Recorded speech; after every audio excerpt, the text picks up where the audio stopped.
Before we continue, I've been personally funding the Finding Genius podcast for 4.5 years now, which has led to 2,700 plus interviews of clinicians, researchers, scientists, CEOs, and other amazing people who are working to advance science and improve our lives and our world. Even though this podcast gets 100,000 plus downloads a month, we need your help to reach hundreds of thousands more worldwide. Please visit findinggeniuspodcast.com and click on Support Us. We have 3 levels of membership from $10 to $49 a month, including perks such as the ability to see ahead in our interview calendar and ask questions of upcoming guests, transcripts of podcasts you're interested in, the ability to request specific topics or guests, and more. Visit findinggeniuspodcast.com and click Support Us today. Now, back to the show. Before we get started, I have a quick favor. I've been self-funding the Finding Genius podcast for 5 years now. I've done over 3,000 episodes. And as you can see on YouTube, we're up over 1 million views on the channel, which is fantastic. The next thing I really want to push on is to get up to 10,000 subscribers, because once we do, we'll be able to put a donate button and we'll be able to solicit donations to help keep the podcast running and to also get the Finding Genius Foundation moving along. We have a big project studying anxiety, depression, and PTSD and working on a product to help people overcome these problems, because I've seen them explode recently after the last 2 years of the whole virus situation. So if you would, please subscribe to the podcast. That would help us tremendously. Give us a thumbs up and check in the description for Buy Me a Coffee. It's about $5. If you could buy me a coffee, I'd really appreciate it. It would help keep the channel going, and I love coffee. Thank you. Forget frequently asked questions, common sense, common knowledge, or Google. How about advice from a real genius? 95% of people in any profession are good enough to be qualified and licensed. 5% go above and beyond. They become very good at what they do, but only 0.1% are real geniuses. Richard Jacobs has made it his life's mission to find them for you. He hunts down and interviews geniuses in every field: sleep science, cancer, stem cells, ketogenic diets, and more. Here come the geniuses. This is the Finding Genius Podcast with Richard Jacobs. Hello, this is Richard Jacobs with the Finding Genius Podcast, now part of the Finding Genius Foundation. I have Dan LeMoine. He's a nutritionist and one of the authors of Fear No Food. So we're going to talk about what the book's about and what Dan's work is about as well. Welcome, Dan. Thank you. Yeah, thank you. Honored to be here, Richard. If you would, tell me a bit about your background, and then I want to talk about the work that you're currently doing and ask you about the book. Yeah, sure. Absolutely. So my original career was trying to play professional rugby. I graduated college with a business degree and moved to the UK to try to play at the highest level I could. I lived in Edinburgh, Scotland, and played for a couple teams over there, and then made my way back to the States and was in the business world and left to actually go to the nonprofit space. And as I was for about 5 years living out of the country again in the Dominican Republic, and looking for my next endeavor, wanted to start a business, and have always been into kind of health and fitness, and had an opportunity to partner with my now partner, Dr. Abood, on starting and creating what we call Vitalize Weight Loss. Okay. Yeah. What's the premise of the book? And I'm sure it's your practice is what shaped the book, I would guess. Absolutely. Yeah. What's different about what you guys do? So the book is really an extension of what we are doing in our clinics or with our virtual clients across the States, which is really customizing nutrition plans for the individual versus, a cookie cutter copy and paste type approach that we see often, where it's everybody's getting the same food list, the same bars and shakes, the same, medications or what have you. Our thesis is that everybody's body's different. We all navigate stress differently. The reasons our bodies hold on to weight and where they hold on to weight are different, all based around our metabolism. And so we use a couple different pieces of technology that really help us give us a starting point of what foods are optimal for you versus somebody else's. And then our nutrition staff really operates like a wraparound team for you every step of the way as we're guiding you to better health and a lower, a better body composition.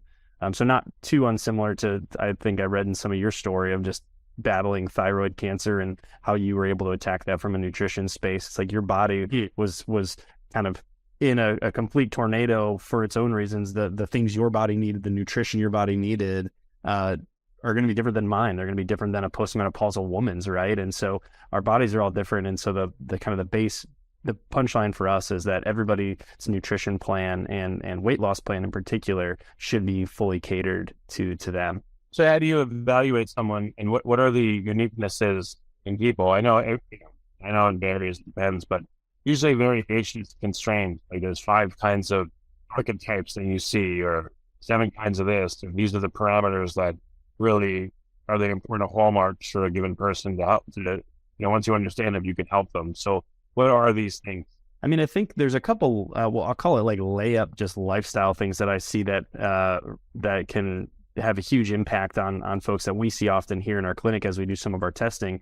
One of those is cellular hydration. I think a lot of folks say we walk around with our water bottles and we think we're well hydrated, but at the cellular level, our body composition just isn't reflecting that our cells aren't as hydrated as they ought to be. And when your cells aren't hydrated appropriately, the metabolism can't do what it's designed to do, because at the cellular level is where all your metabolic processes start. And so I think we see that often across most folks, regardless of age, gender, things like that. So that tends to be one big thing, that if we can start to address the kind of the cellular level, as your body getting the minerals and the proper hydration, the metabolism can start to turn around.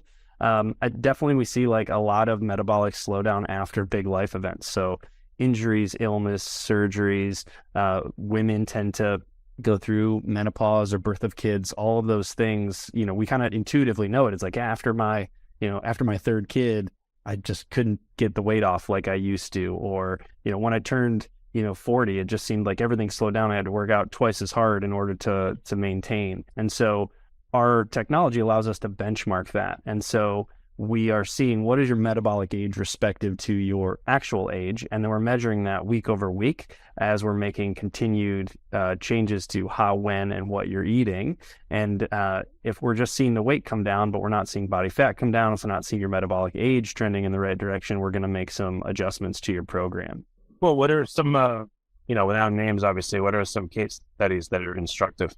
Well, I think back to kind of one of your original questions of like kind of what got me into this is I actually watched my mom go through this program with Dr. Abood, or an early version of this program, if you will. And I'll be honest, I was super skeptical, because I've seen her yo-yo my entire life. I've seen her, be very successful at losing weight, but it seems like the moment she would eat carbs again or go off of the prepackaged food, the weight would just come right back on.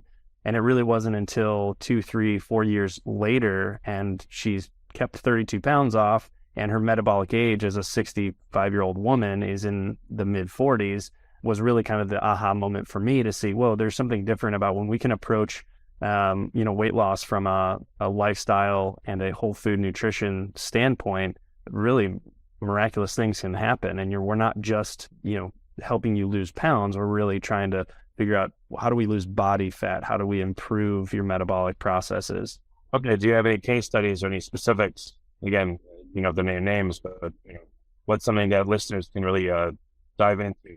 Yeah. So, there's a good testimonial in our book about a guy named Terry, who, similar to like my mom, tend to yo-yo. So he would go on keto, or he would cut out certain food groups, would lose the weight. And then it either within short order or over the following months, that weight would come back when he'd go back to eating regular foods. And when he came to us and we did a body composition analysis, we see, okay, we've got a 54-year-old guy here, but metabolically, his metabolic age was 74. And so what that's telling us is that, hey, the furnace isn't burning. And so we put him through our battery of tests. We paired him up with our nutrition staff, put together a whole food eating plan for him that was bespoke to him. Hey, these are the foods that are most optimal for you, not only given what the testing is showing, but also as time goes by, we're working with him to see what are the specific lifestyle things that we need to address to make it enjoyable. So he's not just, gritting his teeth. And ultimately his metabolic age is now in the mid 40s. So if he's a 54-year-old man with his metabolism operating like it did 10 years ago, that's optimal, because that means he can go to the ball game and have a pizza or a piece of pizza or a beer. His thing is classic cars. So he goes to a lot of these classic car events. He owns a bunch of classic cars. That was his inciting incident, was, hey, I couldn't get behind the wheel of my car anymore. Didn't matter that he had diabetes. He was like, that was the irritating factor that caused me to come see you guys. Now he's able to go to these shows. He can eat what he wants within reason, of course, but his body's burning it, as evidenced by that metabolic age. And he has the tools and the skill set to know if he does get a little bit undisciplined or he goes through the holidays and gains a few pounds, he knows exactly what foods to go back to in order to bring that down himself. So, what is metabolic gauge? How is it determined? Yeah, that's a great question. So it's an algorithm that we use based on body composition analysis testing. So bioelectric impedance is what we use. So it looks like a bathroom scale that you're standing on for about 30 to 40 seconds. They make a lot of these that you can get in your home and pull up things like your body fat, your bone density, your hydration levels. Ours pulls up about 20 different points of biodata. And then it's an algorithm based on those different points of biodata where doctors have said, hey, this body composition roughly equates to a metabolism that's working like a 90-year-old's or a 50-year-old's. Okay, so you do that, and what are some of the levers that affect the metabolic gauge of a person? One of the biggest ones is hydration. Another one, like I mentioned previously, another one is going to be your body fat to muscle and muscle mass. And so one of the ways you can positively affect your metabolism, and one of the reasons why we men tend to have slightly higher metabolic rates than women is just we tend to, aside from the hormone side of things, we tend to have more musculature. And so our having a higher amount of muscle mass increases your metabolism. The hydration are the two big ones that drive that on that testing for us. And then, of course, the body fat, as that comes down, just metabolically, we see that metabolic age come down as well. All right. What about toxin elimination pathways and other factors, other biomarkers or epigenetic changes, or again, genetic issues? Maybe someone can't clear a particular nutrient or they can't uptake it properly. Do you observe that, or what's that? We're not specifically observing that. We do, and anecdotally, we see that. We see that where folks, if they've got gut health issues or PCOS or things of that nature, it can cause some things for us to have to navigate around. But our premise is that if we can remove inflammation through kind of our anti-inflammatory type diet and allow the body to start healing itself, those things don't necessarily go away, but the body's able to lose weight effectively when previously it seemed like this thing that I had that seemed to stand in the way of me being able to lose weight tends to not be as big of a factor. Yeah, so we're not testing epigenetic changes per se. So, what are some of the uniqueness that you see in people? Certain foods that they can't have, or that they should have more of, or what are the nuances here? And some of them, I know everyone's different. What are some examples? Yeah, I think one of the things we see is a lot of folks will come in having done kind of the diet du jour. So, in the recent years, the keto diet has been rather popular, and there's a case for a ketogenic approach. After we go through a period of elimination and go through a period of anti-inflammation or anti-inflammatory eating, and we start reintroducing foods, many folks will find they're like, wow, my body actually does do really well with the higher fat as we're reintroducing fats and oils into the diet. There are other folks who find, oh, wow, carbs aren't maybe as bad as I thought they were. I've overly demonized them. And so we see folks kind of let their light bulb go off, say, as they're reintroducing and seeing, wow, I do feel okay enjoying carbs or enjoying dairy or some of these things that I thought were taboo. I'm maintaining weight. I'm feeling good. I'm feeling well fueled. And for us, I think that's an exciting part of the journey to be on with folks, to see them go, wow, okay, I've demonized an entire food group. And that may not be the case for me as they're reintroducing those things into their diet. So what ideas do you explore in the book? So we really try to take a lot of the textbooky, sciencey type answers and put it into a very understandable, easy to understand and fun to read way. So we use a lot of third-party testimonials and anecdotes. We're showing folks' before and afters of their bioscans and their body composition analyses. And so we explore anti-inflammatory foods and the benefits of an anti-inflammatory type diet, how your body can naturally detoxify itself. You don't need to go do a detox tea or do some kind of crazy fasts in order to detoxify. Your body has all the equipment it needs to detoxify, and really just get into the laying out a case of why a whole food based approach and an anti-inflammatory approach, particularly when trying to lose weight, is the healthiest option, or one of the healthy options. We also outline the pros and cons of some of the other popular diets that are out there currently. Oh, okay. What's an example of the pros and cons of diets you've seen?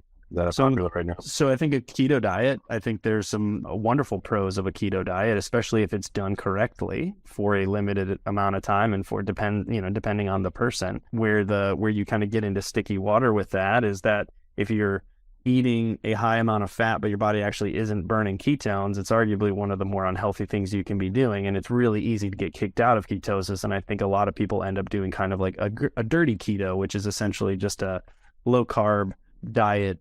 They're eating a lot of saturated fats, which inherently aren't necessarily bad, but if your body's still burning sugar, it can be. And all it takes is eating a little bit too much protein or a non-nutritive sweetener that your body reacts to in a way that causes your body to start burning sugar, and then we're doing something that's unhealthy. But done well, a keto diet is super helpful, particularly of folks who are maybe about to go under chemotherapy or radiation. There's been some studies that showed some promise, particularly in kids, with their receptivity to chemotherapy if on a keto diet. I've also seen my dad go through the keto diet very successfully, but he's measuring his blood multiple times a day, measuring his ketones multiple times a day. I'm not sure everybody else is doing that. Or an HCG diet. There's some promise, around some of the medications that I've seen people take, or in recent months, the Wegovy and the semaglutide. There's some promising results there that if people stick to it and also make meaningful lifestyle changes alongside those medications, that they can experience lasting results. Are there universally inflammatory foods, meaning they affect everyone in a similar way? Or is it so different that everyone, one person could eat something and be fine, and another one could eat it and have a lot of trouble? Yeah, I mean, generally speaking, I would say a lot of the processed food and particularly like processed carbohydrates and sugars are inflammatory, and particularly if you're eating those on a more chronic basis. We like to say treat treats like treats. And every once in a while, it's not, obviously it's not going to kill you, and your body has the equipment to handle that. But if we're chronically spiking our blood sugar because we're eating poorly, I would say that probably universally is going to be releasing these inflammatory cytokines that kind of end up downstream leading to metabolic syndrome and other, chronic illnesses. Have you had people that you can't help and all indications seem like they're listening to you, but it's just not working for some reason? Yeah, we have. It's few and far between, but we have had some folks who either they have a history of cancer, like pretty severe cancer that they're recently in remission from, and I believe that I think there's just the body's just locked up, and they're not able to lose weight, or their body's not ready to lose weight, or they don't need to lose weight. And we often see some difficulties with like some hormonal issues with women, particularly if they do have like ovarian cysts, so like PCOS and some of those type of things can sometimes give us some problem when it comes to weight loss. I still think there's a benefit of doing an anti-inflammatory type food approach, but from a weight loss perspective, those can sometimes be difficult for us to navigate around. Are there any particular types of people that for some reason it's just a lot harder for them, either ethnicity or men versus women or age or any of those things? Yeah, I mean, I think women definitely have a slower go at it when it comes to weight loss. Their bodies are just built in a way to want to hold on to weight. As far as ethnicity, we have not seen anything in our data or in our kind of anecdotal experience. I will say there are just some folks who seem to be built in a way that their body just wants to hold on to weight. One of the gentlemen that we work with, and he's a kind of a local celebrity here in the Phoenix radio market. The guy is just built, and he can put on weight. He can go to the weight room, and it seems like he goes and puts on 10 pounds in a week and a half, while somebody else might be going to the weight room trying to add weight and add muscle, and it takes them, 3 or 4 or 5 times longer. So I do think that kind of how you're built also kind of plays into how your body carries weight and how quickly. I also think there's something called the weight set point theory that we talk about in our book. And the theory goes that your body starts to establish a normalcy around a specific weight number. Maybe it's a weight number you just sat at for, 10, 15 years. And your hypothalamus just starts, which is a part of your brain that starts to regulate or helps your body regulate various processes, including weight, gets like stuck on this number, the theory goes. And so what we do find is that folks, as they're losing, they may hit a point where they're just plateaued, and we're having to do a lot of different interventions, whether that's through supplementation or diet or lifestyle stuff, to get them off of that number. So it's like, man, I was losing the first 15 pounds came off really well the first 20 pounds, and then I'm just stuck at this 210 number. And as we dig, like, well, did you sit at 210 for a number of years? And like, yeah, like all my 30s, I was at 210. And the theory is that your body just is like, hey, I'm happy here. Your brain doesn't like it when you're losing weight. So anything it can latch onto to say, no, I'm not going to lose weight, it will. And so the weight set point theory, and one of the reasons why we follow up with folks and make sure that they're keeping the weight off long term, which I think a lot of programs miss, is they help you lose the weight and then they just bail on you, is we want to keep you at your new goal weight, because the longer we can keep you there, the more your body starts to establish itself at that new weight. Yeah, why do people plateau? What are the reasons you've seen, and how long is an expected plateau versus like, all right, this plateau is going on so long, something's missing? Yeah, that's a great question, because I think that's a big part of why people bail on their routines and their rhythms, is they're like, I was doing great, and then I've just been sitting on a plateau, and it's really hard to be disciplined when you're not seeing the results. I would say a typical plateau, if you're talking about weight loss, for most folks is going to be like the 3 to 9 week mark, and probably on that longer side for women, and also for folks who are getting closer and closer to their ideal body composition. So it's just harder and harder to lose the last, 5 to 10% of the weight of body fat. You know what just jumped out at me is I've seen movies from like the 1920s and 30s, and people are rail, and then up to the 70s and 80s. I remember like the Goonies, that kid named Chunk.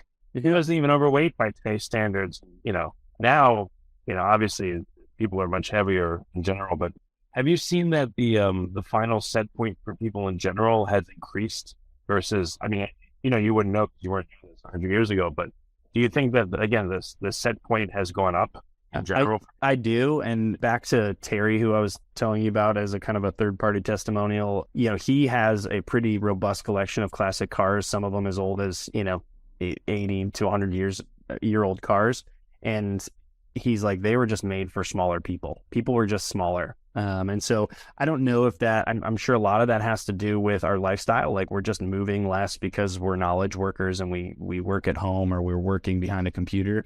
I also think like there's a whole other conversation that's probably beyond my scope around, processed seed oils and the food, our food industry, and how the quality of our food is going down.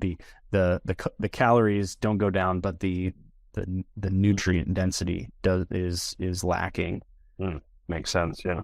So you definitely think there's a higher set point for ideal weight nowadays? I also think most, like a lot of us now have, like when I think about my dad, he played high school football. He's like, we didn't really go to the weight room. Like, we kind of did, but it's like nowadays kids are hitting the weight room starting in middle school. So I also think that there's like, in general, at least among some of my peers in the athletic space, just they're physically more imposing than the peers from several generations before. And I think you see that when you watch old, and we work with the Phoenix Suns, and we get to rub shoulders with some of their retired players, and you go back and watch some of their videos, they don't look as physically imposing as LeBron James does out there. It's a different set of optimization and strength and muscle building and things like that.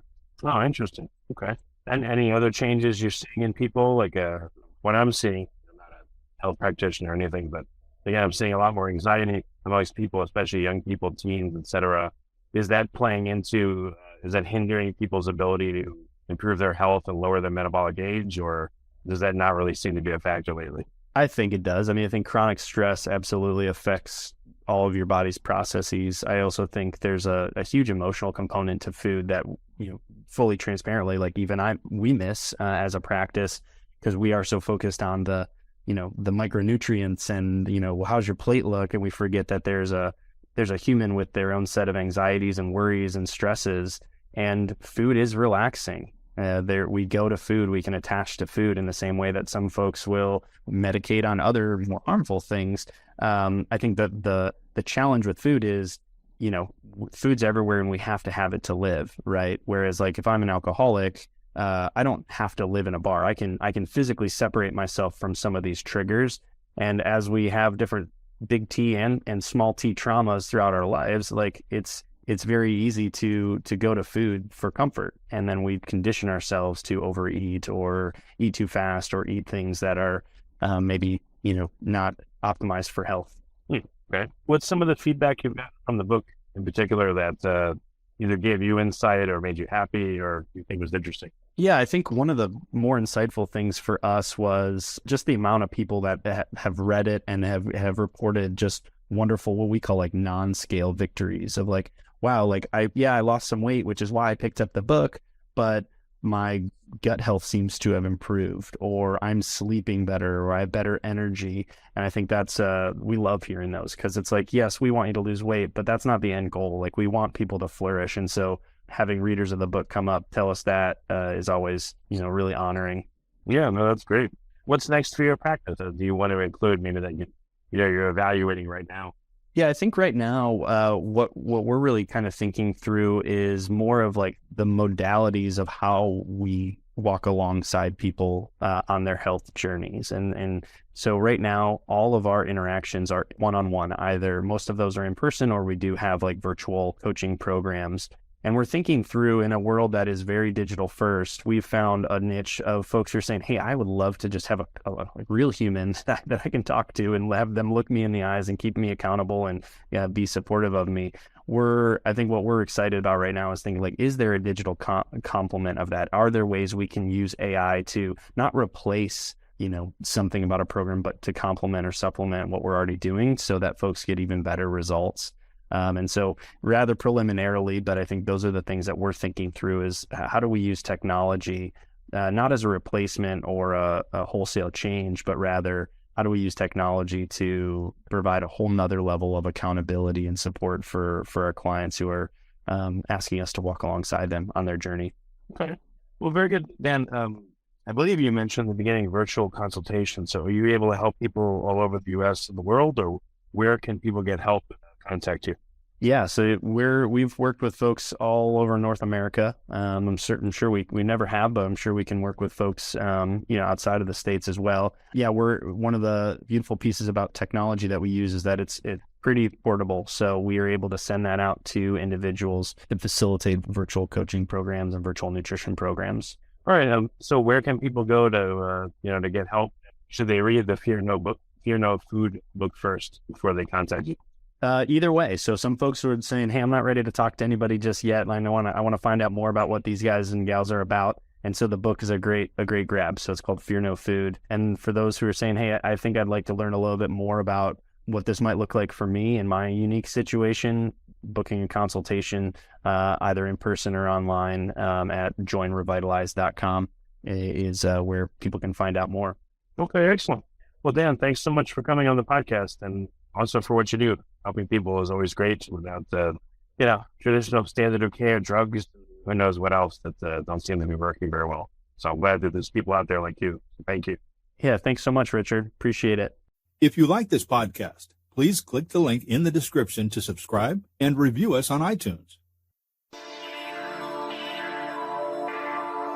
You've been listening to the Finding Genius podcast with Richard Jacobs. If you like what you hear, be sure to review and subscribe to the Finding Genius podcast on iTunes or wherever you listen to podcasts. And want to be smarter than everybody else? Become a premium member at findinggeniuspodcast.com.